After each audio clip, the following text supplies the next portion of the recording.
The member for Wannon. I just said there'd be silence and you start the conversation. When I say silence, that means all no the talking. clowns on the front bench. I give the call to the member for Aston and start the clock again so I can hear her question. Thank you, Speaker. My question is to the Treasurer. How are the Albanese Labor government's housing policies helping lay the foundations for a stronger economy after a wasted decade, and what is standing in the way? Call to the Treasurer. Thanks, Mr Speaker, and thank you to the wonderful member for Aston. 3 times as many questions as the member for Hume since the budget reply last month. Mr Speaker, the wasted decade in this country made our country more vulnerable to global economic uncertainty. That's true in the housing market, it's true as well in the labour market. But the Albanese government has recorded, as the PM said, the strongest jobs growth in its first year of any new government on record, more than 465,000 jobs.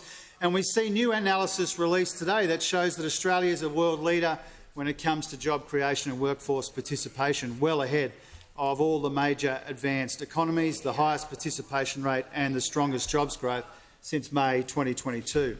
But we know that what we need to do, Mr Speaker, is to make sure that there are affordable homes close to where the jobs and opportunities are being created in our country. And that's why building more homes has been absolutely central to our first 2 budgets and to our broader economic plan. And I wanted to pay tribute, Mr Speaker, to this Housing Minister and this Prime Minister for the announcement that they made on the weekend, a $2 billion social housing accelerator, which will build thousands of new homes in our country. It will mean more housing for more people in more parts of our nation, and it's part of our broad and ambitious housing agenda.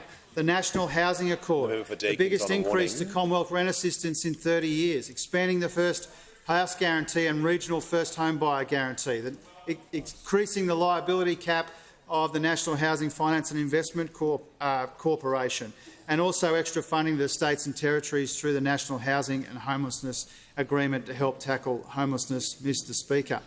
Now, earlier on today, the Senate had an opportunity to advance this substantial and broad and ambitious housing agenda, and the Senate failed to grasp that opportunity. The Housing Australia Future Fund is a really important part of building more homes for more people, particularly the most vulnerable in our country, including women and kids fleeing domestic violence.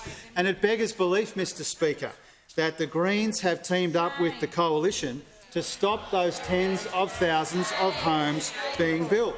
Now, it was a big test for the Greens, Mr Speaker, and the Coalition in the Senate, and they failed that test. Now, the Greens in particular, they give these speeches about saying they support social housing, but when the crunch comes, when it comes time to put their hand up for more social housing, they put political posturing and product differentiation before the right outcomes for the most vulnerable people in our society. So after the vote in the Senate today, Mr Speaker, one thing is abundantly clear. The Labor Party is trying to build more homes, more social and affordable homes. The Greens are voting with the Coalition to prevent them being built.